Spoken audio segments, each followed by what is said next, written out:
اور بعض اوقات اس میں غلط بیانی اور جھوٹ کا عنصر شامل کر دیتے ہیں۔ تو جس گھر کی بنیاد جھوٹ پر ہو یقیناً وہ گھر زیادہ دیر تک چل نہیں سکتا۔ ظاہر ہے کہ چند مہینوں کے بعد، کچھ عرصے کے بعد اس راز نے تو آشکار ہونا ہی ہونا ہے۔ تو جو بے اعتمادی وہاں پر پیدا ہوگی تو وہ خاندان کیسے آگے بڑھ سکتا ہے؟ اعتماد ختم ہو گیا۔ اسی وجہ سے اللہ تعالیٰ نے ابتدائی آیت میں یہ بات ارشاد فرما دی کہ ان اللہ کان علیکم رقیبا، اللہ تعالیٰ تم پر نگران ہے۔ اور رقیب کا معنی ہی نگران ہوتا ہے کہ جو ہر لمحے دیکھ رہا ہے کہ کون سا انسان کیا کر رہا ہے۔ گویا کہ ہمیں تعلیم دی جا رہی ہے کہ خاندان جو ایک مسلم خاندان ہونا چاہیے اور ایک اچھے انسانی خاندان ہونا چاہیے، اس کی بنیاد اللہ کے تقوی پر،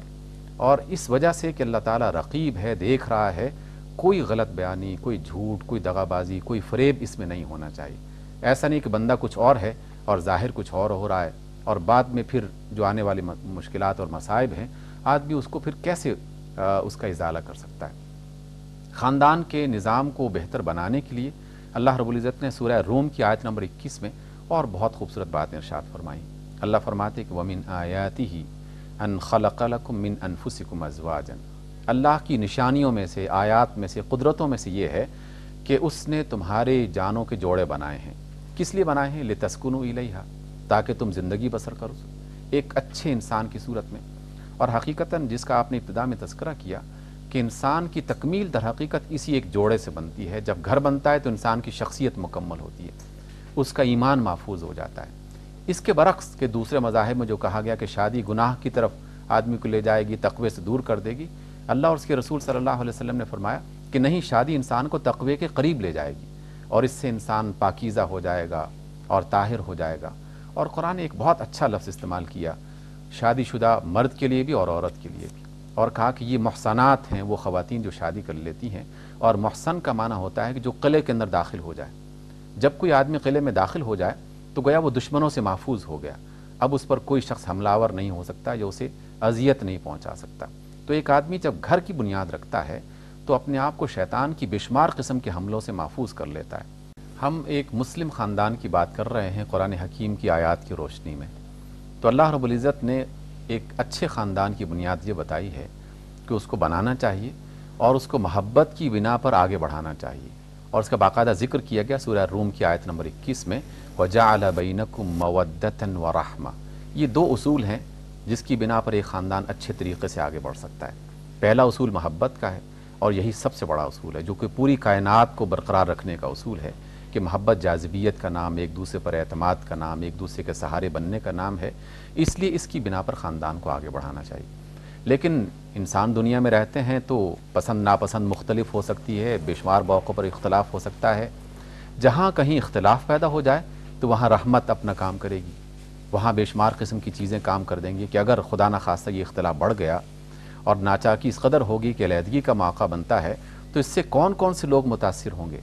اور دونوں افراد نے تو متاثر ہونا ہی ہونا ہے، ان کی اولاد نے متاثر ہونا ہے، دونوں خاندان کے بے شمار افراد اس سے متاثر ہوں گے،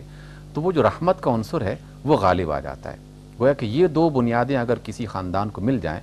تو اس کی وجہ سے یہ خاندان بڑھتا رہتا ہے اور چلتا رہتا ہے۔ اس لیے اللہ فرماتے ہیں کہ ان فی ذلک لآیات لقوم یتفکرون۔ آپ نے بھی گفتگو کے آغاز میں کہا تھا کہ قرآن کی باتیں اور دیگر کائنات کی باتیں ہیں تو بہت اچھی، لیکن کن کے لیے؟ جو غور کرتے ہیں۔ جو غور نہ کریں گے تو ان کے لیے تو یقیناً یہ آیات کچھ بھی سبق فراہم نہیں کرتی۔ اب اس کے بعد ایک چیز ہمیں نظر آتی ہے کہ جب خاندان میں سے ایک فرد کا انتخاب کرنا ہو، چاہے وہ لڑکی کی طرف سے ہو یا لڑکے کی طرف سے، تو کس بنیاد پر اختیار کرنا چاہیے؟ نبی رحمت علیہ الصلوۃ والسلام ارشاد فرماتے ہیں اذا جاءکم من ترضون دینہ وخلقہ فانکحوہ، جب بھی تمہارے پاس کوئی ایسا رشتہ آ جائے لڑکے کی طرف سے یا لڑکی کی طرف سے، تو اگر اس کا کردار اچھا ہے، اس کا کریکٹر اچھا ہے، اس کی شخصیت اچھی ہے، تو بس اس کو قبول کر لینا چاہیے اور نکاح میں اسے لے آنا چاہیے۔ الا تفعلوہ تکن فتنۃ فی الارض وفساد عریض، اگر تم نے اس بنیاد کو چھوڑ دیا تو دنیا میں بڑا فتنہ پھیل جائے گا اور بہت زیادہ فساد ہو جائے گا۔ گویا کہ انسان کا جو کریکٹر ہے اس کو بنیاد بنایا گیا،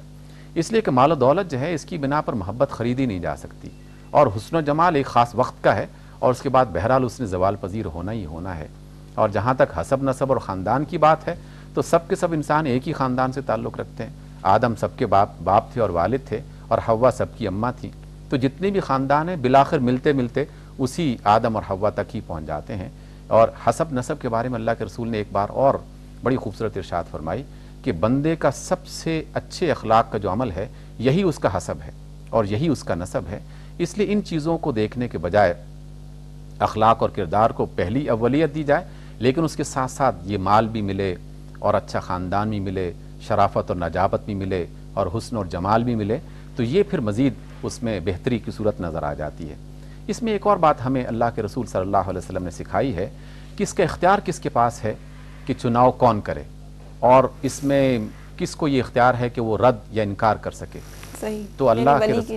اس کے لیے حوالے سے اللہ کے رسول صلی اللہ علیہ وسلم نے بڑے واضح انداز میں یہ بات ارشاد فرما دی کہ نکاح کا اصل اختیار جو ہے وہ تو لڑکی کو اور لڑکے کو ہے کہ جس کو وہ پسند کریں یا جس کے بارے میں وہ رضامند ہو جائیں کہ ہاں اس کے ساتھ شادی ہو سکتی ہے. اگر لڑکوں میں سے اور لڑکیوں میں سے کوئی بھی انکار کر دیتا ہے تو والدین کو زبردستی کرنے کی اجازت نہیں ہے. اور اس کے لیے خود اللہ کے رسول صلی اللہ علیہ وسلم کے زمانے کی ایک بات ہمیں نظر آتی ہے کہ حضرت خنسا ایک لڑکی تھیں اور صحابیہ بھی تھیں، حضور کے پاس آتی ہیں اور کہتی ہیں کہ اللہ کے رسول میرے باپ جو ہیں وہ میرے خاندان ہی کے ایک فرد سے نوجوان سے میری شادی کرنا چاہتے ہیں، آپ کیا مجھے اس بات کی اجازت دیتے ہیں کہ میں انکار کر دوں؟ آپ نے فرمایا کہ ہاں تمہیں اختیار ہے، تم اگر انکار کرنا چاہو تو کرو. تو وہ خنسا کہتی ہیں کہ اللہ کے رسول میں انکار نہیں کرتی، لیکن میں نے یہ سوال صرف اس لیے کیا ہے تاکہ باقی سب خواتین کو پتہ چل جائے کہ انسان کے پاس حق ہے، لڑکی کو بھی یہ حق ہے اور لڑکے کو بھی اس بات کا اختیار ہے. لیکن اس کا معنی قطعی طور پر یہ نہیں ہے کہ بچے اپنے والدین کی مرضی بالکل نظر انداز کر دیں اور ان کی پسند ناپسند اور ان کو اپنے ساتھ شامل کرنے کو نظر انداز کرتے ہوئے خود سے تمام معاملات طے کرنا شروع کر دیں. اسی کی بنا پر ام المومنین عائشہ کی ایک دوسری روایت ملتی ہے کہ جو اپنے ولی کی اجازت کے بغیر شادی کرتا ہے تو اس کا نکاح باطل ہو جاتا ہے، اور اس سے ملتی جلتی دیگر روایات. گویا کہ ان دونوں کو جب بیلنس کیا جاتا ہے تو اللہ اور اس کے رسول یہ چاہتے ہیں کہ جو خاندان بھی بنے اس میں صرف دو فرد آپس میں رضامند نہ ہوں بلکہ دو خاندان آپس میں رضامند ہوں، اور اس فرد کے والدین جن کا سب سے قریبی رشتہ ہے اس کا، ان کی پسند اور ان کی مرضی اور ان کی چاہت کو بھی اگر شامل کر دیا جائے گا تو یقیناً خاندان کی ابتدا سے لے کر اس کے آخری مراحل تک ہر ایک مقام پہ خوشی بھی ملے گی، مسرت بھی ملے گی، چاہت بھی ملے گی. اور جہاں کہیں کوئی الجھن ہوگی تو یہی والدین ان کے لیے رحمت بن کے، سایہ بن کے آ جائیں گے اور کہیں گے کہ ہم آپ کی مشکل میں آپ کا ساتھ دیتے ہیں اور آپ کے ساتھ تعاون کرتے ہیں. گویا کہ ان کی رضامندی سے بات آگے بڑھی ہے تو اس سلسلے کو آگے بڑھانا چاہیے. اس میں ایک اور بات قابل غور ہے اور اس میں ہمارے معاشرے میں بہت سارے لوگ بہت غلط فہمی کا شکار بھی رہتے ہیں اور کہتے ہیں جناب یہ حق مہر متعین کر دیا جائے اور اس کو اتنا زیادہ بڑھا دیا جائے تاکہ خاندان میں اور آس پاس کی برادری میں ناک بلند ہو جائے، سر اونچا ہو جائے کہ ہم نے جناب اتنے لاکھوں میں حق مہر بنا دیا ہے. اور دینا کس نے ہے؟ یہ تصور دیا جاتا ہے کہ حق مہر تو اس وقت ادا کیا جائے گا کہ اگر خدا نہ خواستہ ناچاکی پیدا ہو جاتی ہے اور طلاق کی نوبت آ جاتی ہے تو ہم یہ رقم اس وقت دینے کے سزاوار ہوں گے اور اتنے عرصے میں ہم معاف کروا لیں گے. اللہ کی طرف سے سورہ نساء کی آیت نمبر 4 بالکل واضح انداز میں یہ بات ارشاد فرماتی کہ وَآتُوا النِّسَاءَ صَدَقَاتِهِنَّ نِحْلَةً کہ خواتین کا جو صدقہ یہاں اس سے مراد حق مہر، اس کو ان کی خوشی کے مطابق دیا جائے اور اس میں کسی بات کے اختیار مرد کو نہیں ہے کہ اس میں سے خود روک لے، یا اس لڑکی کے والدین یا اس لڑکی کا بڑا بھائی یا اس لڑکی کا چچا اور تایا جو اس کا ولی ممکن ہے بن جائے، اس کو بھی حق نہیں ہے کہ وہ اس رقم کو یا اس مال کو اپنے قبضے میں لے لے. یہ اس خاتون کا حق ہے اور یہ اس کے شوہر کی طرف سے زندگی کا پہلا ہدیہ ہے جو اسے ملنا چاہیے اور ہر صورت میں وہ اسی کی وارث اور مالک ہے. لیکن اللہ نے کہا کہ فَإِن طِبْنَ لَكُمْ عَنْ شَيْءٍ مِّنْهُ نَفْسًا اگر آپ نے انہیں وہ مال دے دیا ہے اور وہ اپنی مرضی سے کچھ لوٹانا چاہتے ہیں تو پھر انہیں اس بات کی اجازت ہے، آپ اسے استعمال کر سکتے ہیں. اس میں یہ بھی اللہ کے رسول کی پوری تعلیمات پڑھ کے دیکھ لیجئے، قرآن کی سب آیتیں پڑھ کے دیکھ لیجئے، کوئی مقدار متعین نہیں کی گئی کہ یہ اتنا 32 روپے 6 آنے ہونا چاہیے، یہ شرعی حق مہر ہے. یہ بالکل بہت غلط فہمی کا شکار ہم لوگ ہو گئے ہیں یا کر دیا گیا ہے ہمیں، اور نہ ہی اس کی تعداد کو بڑھانا چاہیے. بس ایسا کہ جتنا انسان کی خود اپنی صلاحیت ہے، ہر ایک فرد اپنی مقدور کے برابر جو ہے اس کا تعین کرے، اور سب سے بہتر طریقہ یہ ہے کہ رسم نکاح سے پہلے اس کو ادا کر دیا جائے. لیکن اس کی بھی اجازت ہے کہ اگر خدا نہ خواستہ اسی وقت وہ چیز موجود نہیں ہے، وہ مال اس کے ہاتھ میں نہیں ہے اور اس میں 20 اسباب ہو سکتے ہیں تو اس کو کچھ وقت کے لیے مؤخر کیا جا سکتا ہے. اس بات کی تو اجازت ہے،